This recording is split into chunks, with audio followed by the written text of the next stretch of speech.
Well, I finished the first duology. Let's talk about it.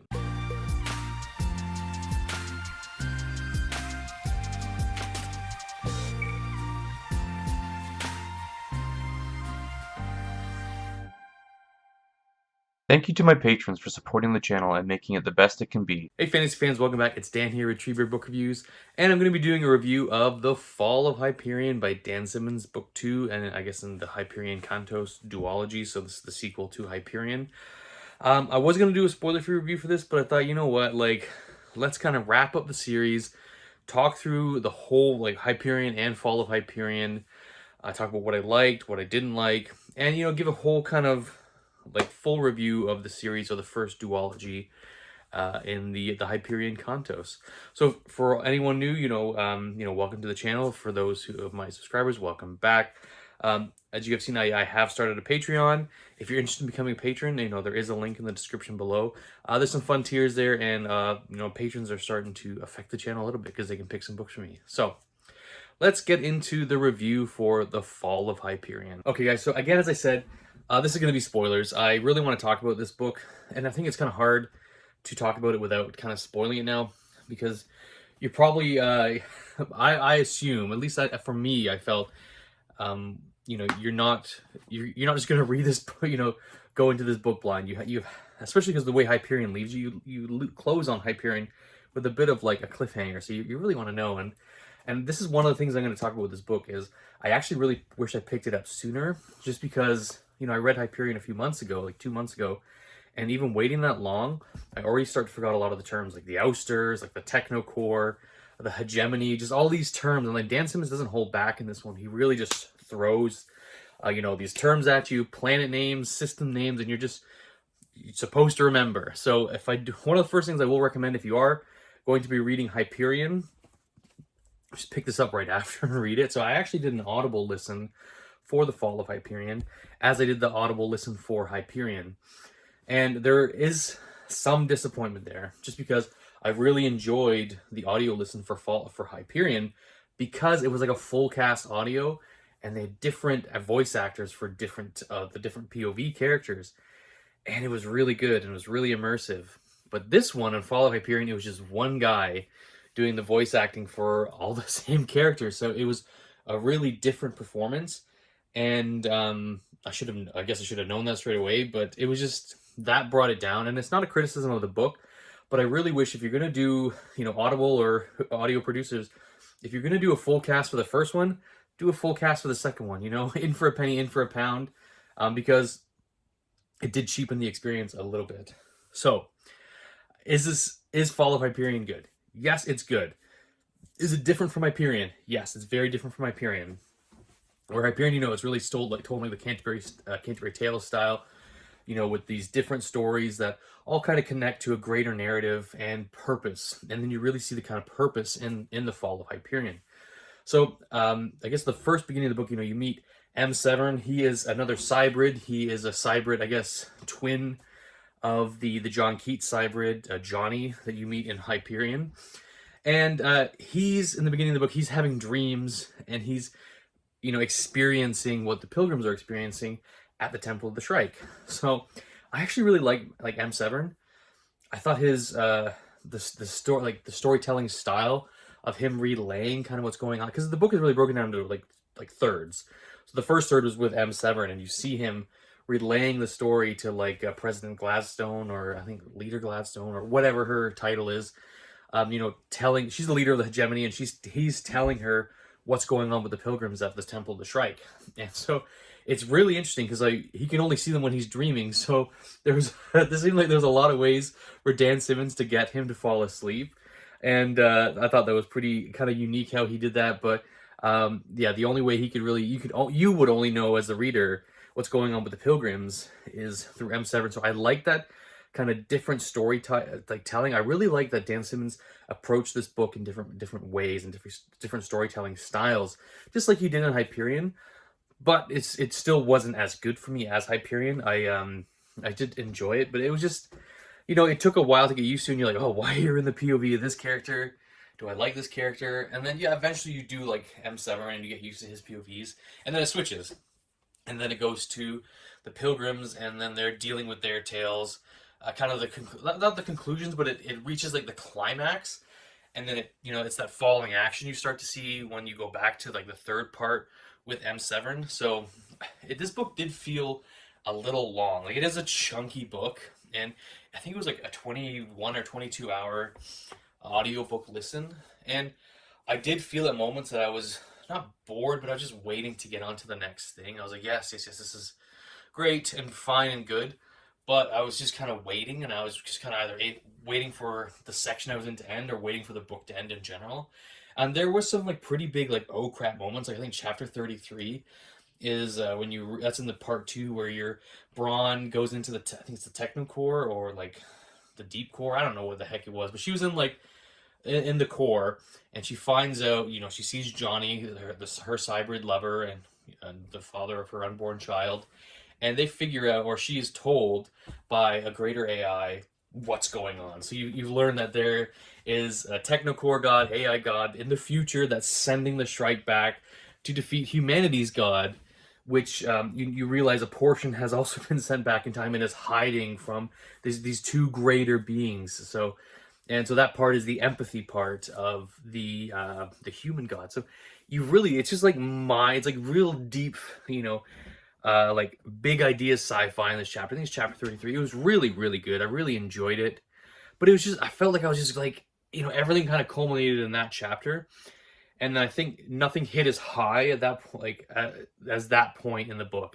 That was, I think, from then on it started to decline in terms of just my enjoyment, where I was just kind of waiting for the end. And I don't think this really ended with a bang. It ended with a bit of a whimper in my mind. That, like, because all the you switch back eventually to M7, and he's ends up on old Earth, and he's dying. He's like, he becomes John Keats, essentially. He is John Keats, the John Keats hybrid, but it's kind of like the Technocore's last laugh, where he becomes John Keats, and he dies of tuberculosis like John Keats.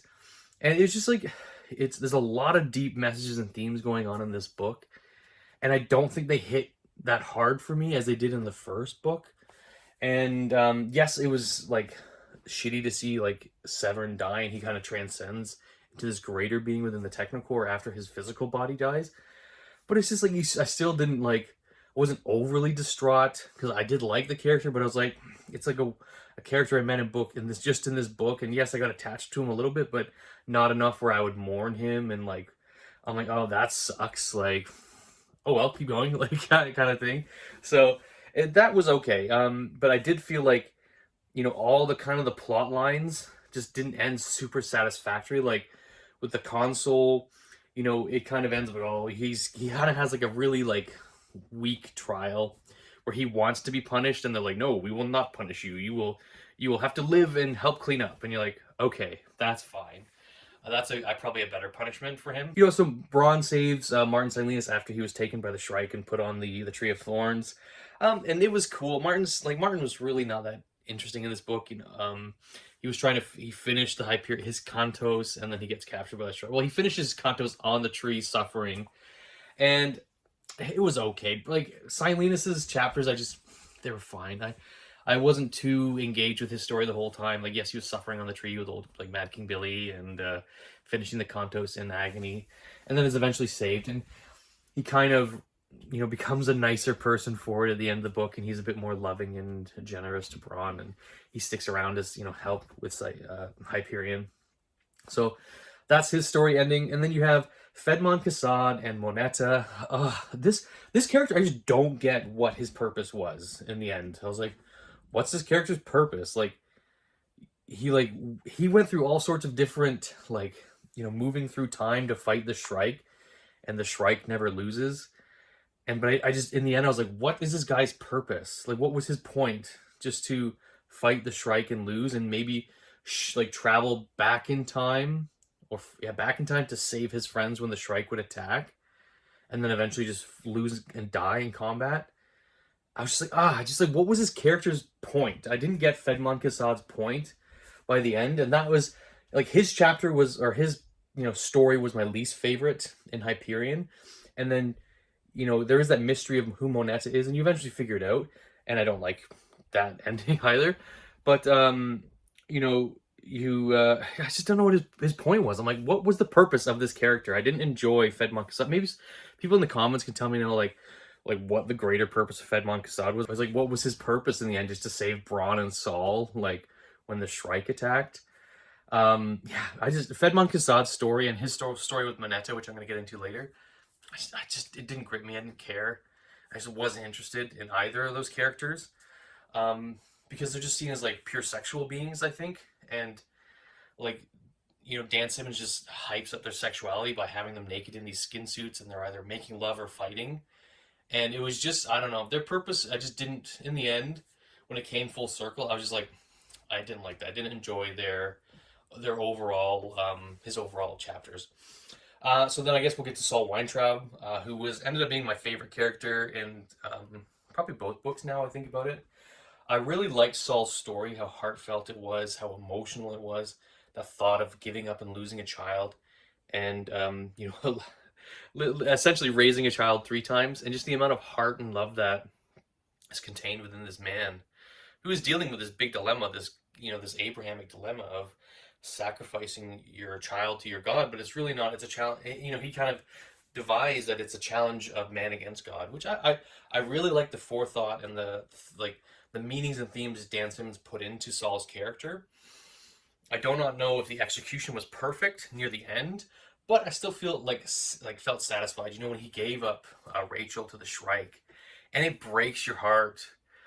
You see Saul's heart break, but you realize, Rachel tells him to let her go, and that breaks your heart that a child can make that decision, and that the father is put in that position, to make that decision, and it was heartbreaking. But then it does come full circle, and you find out that Moneta is Rachel, who starts aging again. Like so, in the end, Saul gets Rachel back as a child, and Saul realizes then he has to travel into the future, into this I guess other dimension where these future humans who have like all this crazy technology, and they are the ones who sent the Shrike Temple back through time. So, like they built the Shrike Temple and sent it back through time, and he's gonna go into that future with baby Rachel and raise her to eventually be Moneta. And when I think about that, I like this less. This I didn't like the character of Moneta just because she had like no lines and was simply seen as like a sexual being, and when you encounter Rachel, she is this really like she wasn't hypersexualized. She was, you know, really known for her smarts and her wits and her going to university and pursuing her education and becoming you know, like studying the Shrike and stuff like that. And then hypersexualize her as Moneta and as a combat warrior. I just felt it made the other accomplishments of Rachel cheap. I don't know. I could be like maybe looking at it from a wrong point of view. I just didn't like it. I was like, I can accept it, but I don't love it. That's not the ending what I would have liked. And I kind of figured that, I bet Moneta is Rachel. And I'm like, if that's the case, fine. Like I can accept it, but I don't love it. But yeah. And who am I missing? Oh yeah, the priest. The priest. So one of my favorite character from Hyperion, besides Saul, was Father Paul de Rey. And Paul de Rey comes back. I love Paul de Rey. Paul de Rey was so cool in this book. You see his struggle. He still has the Shrike removes his cruciform, but he leaves the cruciform of Father Lenar Hoyt. So eventually, when Paul de Rey dies, Lenar Hoyt's going to come back, which is cool. And then in the end, you find that Paul de Rey becomes Pope when which is cool. Like he's like just this Jesuit priest. Then he gets elevated to like Pope, which is pretty crazy. I don't see how that kind of worked and how that kind of happened, but I still liked it. So, and I'm kind of thinking now, like, if he dies, he's gonna die eventually. That means like Lenar Hoyt's gonna come back. So does that mean Lenar Hoyt will then be Pope? Maybe, I don't know. Like that's something to think about when I read Endymion eventually. And I guess to will I read Endymion? It's like yeah, I will read Endymion. I do plan to read it.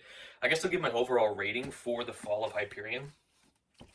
I really struggled with rating this book because I liked it, but I didn't love it. Would I recommend it? Yes, just to finish the series. I would recommend that if you read Hyperion, pick this up pretty soon. Like maybe put a book in between it, give yourself a breather, but kind of dive back in so you don't lose those terms that are kind of given to you in Hyperion. I'm gonna give this one actually a C tier rating, so safe to buy an ebook. I liked it. I'm gonna keep it. I'm gonna keep my copy.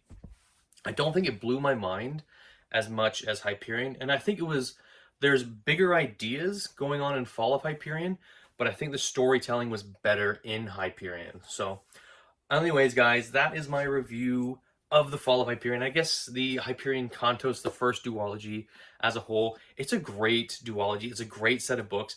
If you like a really good storytelling, a really good story, and a really good storytelling method, if you like big ideas sci-fi, this is a great series. Actually cannot wait to pick up Endymion. I think I'm going to take a break and probably pick that up next year. It might be a big mistake just because I'm going to need a refresher of the terms. But yeah, I really enjoyed it and I would recommend it. And yeah, it's a really fun sci-fi. It's probably not a sci-fi I would recommend as your first read. It's definitely a heavier sci-fi. In terms of rereadability, I could see myself getting a lot more on a reread. I do have the audiobooks. I think if I do a reread, it would probably be audiobook, just for something to listen if I needed something to listen to. But this is not a light read. It's not really like, oh, well, I need something light and jolly. No, this is a really heavy read. You do have to be a bit involved. I did say that when I was reading Hyperion that I was wiped out several times when I was walking my dog because it is quite a heavy read. And you need to be focused, and which isn't good in the winter when you could slip and break your neck and where I live. But yeah, guys, that is my review of the Hyperion Cantos. If you guys like my channel, please like, comment, and subscribe. And as always, we'll see you next time. Cheers.